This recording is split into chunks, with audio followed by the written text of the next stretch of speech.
The party of free speech is coming for your right to free speech. This article came out a couple of weeks ago in The Guardian. The U.S. intensifies crackdown on peaceful protests under Trump. 41 anti-protest bills in 22 states have been introduced just since the start of 2025, according to a law tracker. This article was written by Nina Lakhani and it was published on April 9th. And it says, anti-protest bills that seek to expand criminal punishments for constitutionally protected peaceful protests, especially targeting those speaking out on the U.S.-backed war in Gaza and the climate crisis, have spiked since Trump's inauguration. 41 new anti-protest bills across 22 states have been introduced since the start of the year, compared with a full year total of 52 in 2024 and 26 in 2023. According to the International Center for Not-for-Profit Law tracker. This year's tally includes 32 bills across 16 states since Trump returned to the White House, with 5 federal bills targeting college students, anti-war protesters, and climate activists with harsh prison sentences and hefty fines. A crackdown that experts warn threatens to erode First Amendment rights to freedom of speech, assembly, and petition. And I want to take a better look at this chart, which shows the number of anti-protest bills introduced so far in 2025 is 79% of the 2024 year total. You can see that right here. All the number of bills enacted are in red. The numbers that have been defeated are expired. And this gray one over here on the far right-hand side that's striped is the ones that are pending. These are the 79% of the 2024 total. Moving on. In one example, the Safe and Secure Transportation of American Energy Act would create a new federal felony offense that could apply to protests that disrupt planned or operational gas pipelines, which would be punishable by up to 20 years in prison and fines of up to $250,000 for individuals or $500,000 for organizations. And of course, the language in the bill is vague, which could, critics warn, lead to a rally blocking a road used for moving equipment or a lawsuit challenging a pipeline's permit being classified as disruptive and prosecuted.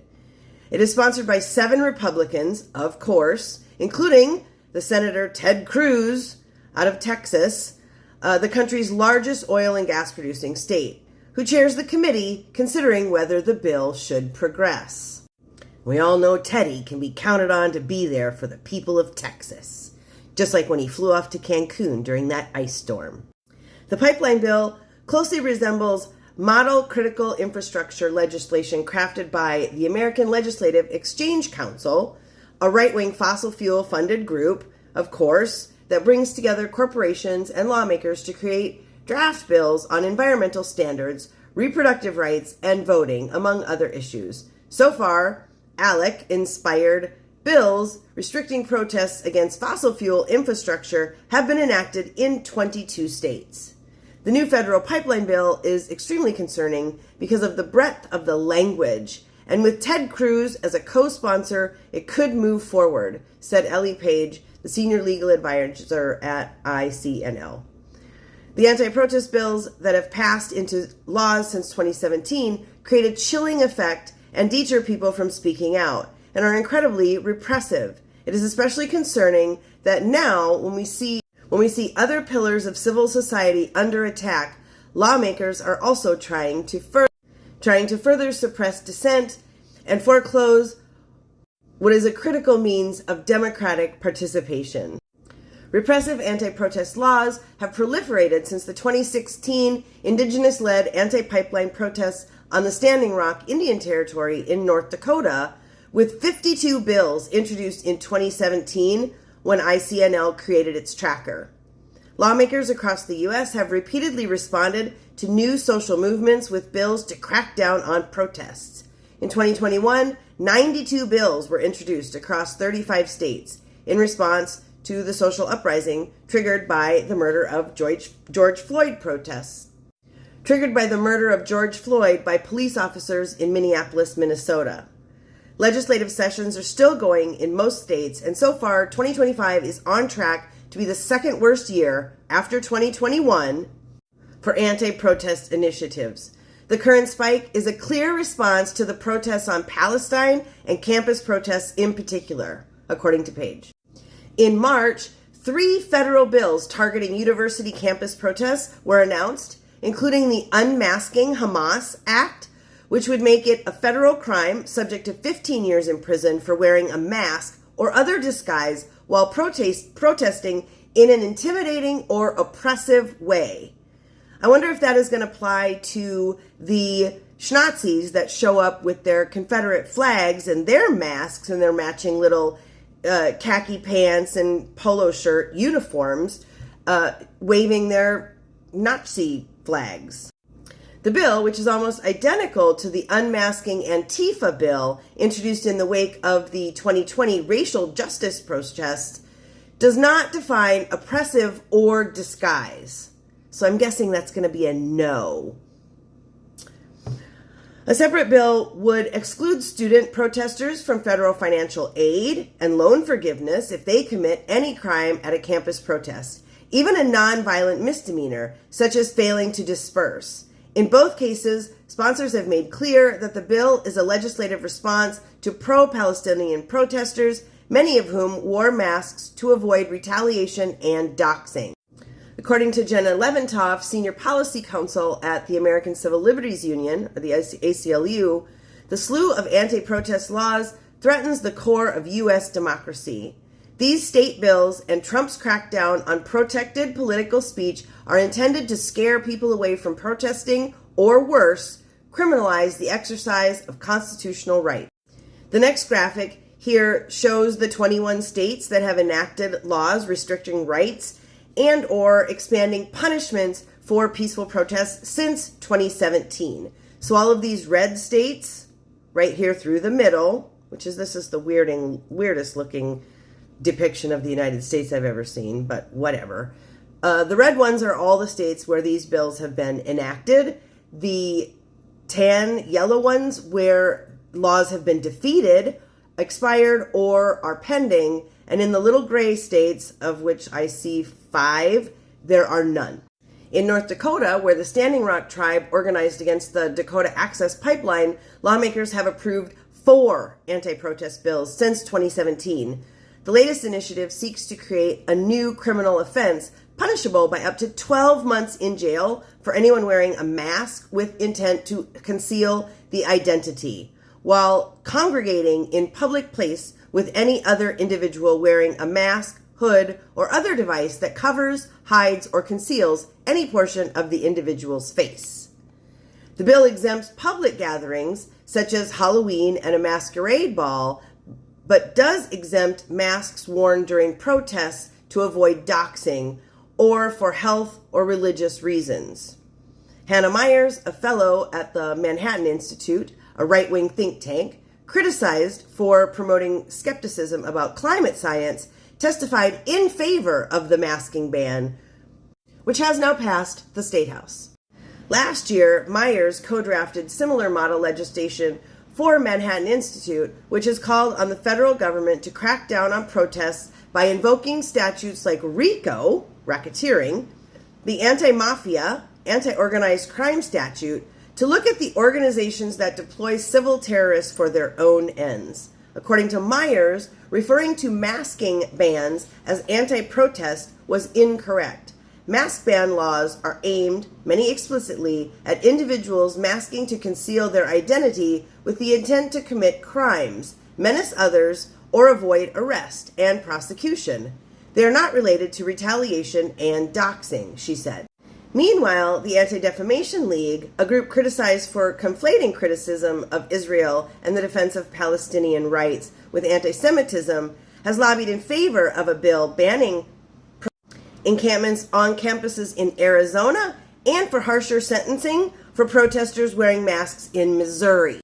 The large number and variation of anti-protest bills introduced in just 3 months, in combination with the self-proclaimed law and order president administration's revoking of student visas and disappearing of student protesters, indicates a movement towards fascism, said David Armiak, research director with the Center for Media and Democracy. An ADL spokesperson said, ADL objects to the wearing of full-face masks by those who seek to intimidate and harass others. We support anti-masking laws that create an additional penalty for already prohibited behavior, like engaging in targeting, threatening, vandalizing, or violence. Such laws are not a mask ban and have no bearing on peaceful protests. The Trump administration's effort to cast pro-Palestinian protesters as terrorists and then use anti-terror and immigration laws to deport legal residents and quell campus demonstrations appears to be inspired by Project Esther, an anti-protest blueprint published shortly before last year's election by the Heritage Foundation, the creators of Project 2025. Project Esther, which claims to be about rooting out anti-Semitism, promotes public firings of pro-Palestinian professors and using anti-racketeering laws to break up progressive anti-war groups. Critics say the plan promotes censorship and is a tool of Christian nationalism, because that's who they are. The Trump regime claims to be cracking down on anti-Semitism on campus by kidnapping and deporting student activists, said Jay Sapir, an organizer with Jewish Voice for Peace, an anti-Zionist group that organizes anti-war and Palestinian liberation protests. Make no mistake, this is not about Jewish safety. This is about advancing an authoritarian agenda to clamp down on dissent. The latest attacks on protests also include expanding civil penalties, which can tie up activists in expensive litigation for years. 5 states, Alaska, Wisconsin, Illinois, Minnesota, and Ohio, are considering bills that introduce new or harsher civil penalties for protesters. Free speech experts have warned that malicious civil litigation, or so-called SLAPs, which means strategic lawsuits against public participation, are being increasingly deployed by the fossil fuel industry, wealthy individuals, and politicians to silence critics and suppress protest movements.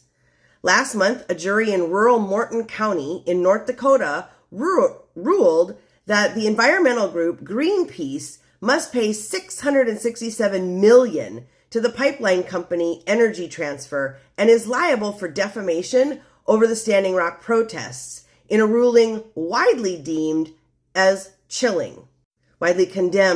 chilling.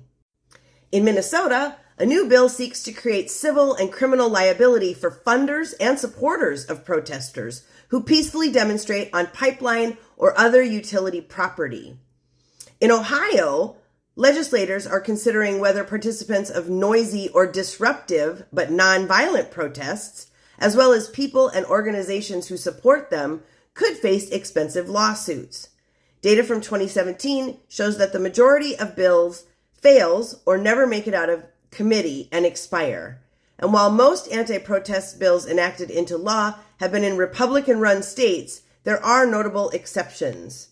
The ACLU is urging the Democratic governor of New Jersey to veto a 2024 bill intended to improve community safety by cracking down on street brawls, but which is overbroad, vague, and risks undermining fundamental freedoms protected under the First Amendment, including the right to protest and assembly.